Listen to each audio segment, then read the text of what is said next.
a plus b whole square equal to a square plus b square plus 2ab. Devi stand up. நான் இப்போ என்ன சொன்னேன்? நான் இங்கே கத்திக்கிட்டு இருக்கிறேன். என்ன மனுஷன் நினச்சிங்கன்னா என்ன நினச்சிங்க? நீங்கள் பாட்டுக்கு உட்காந்துட்டு ரெண்டு பேரும் பேசிகிட்டு இருக்கிறீங்க.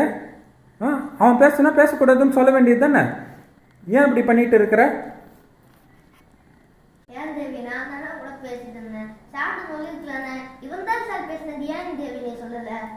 நான் உண்மையிலே சாருக்கு சக்தி கொடுத்துட்டு இருந்தேன் தெரியுமா? சக்தி கொடுத்துட்டு சாருக்கு? ஆமா சூர்யா, இந்த சிவனுக்கு பக்கத்துல இருக்க பார்வதி தேவி நாம தான். கோயிலுக்கு சாமிக்கு முன்னாடி போய் நின்று அதை கொடுக்கல இதை கொடுக்கலன்னு திட்டுறாங்க. ஆனால் சாமி என்ன பண்ணுது? நம்மளுக்கு அமைதி சக்தியை தான் கொடுக்குது. நானும் கோபமா அந்த சாருக்கு அமைதியை தான் கொடுத்தேன்.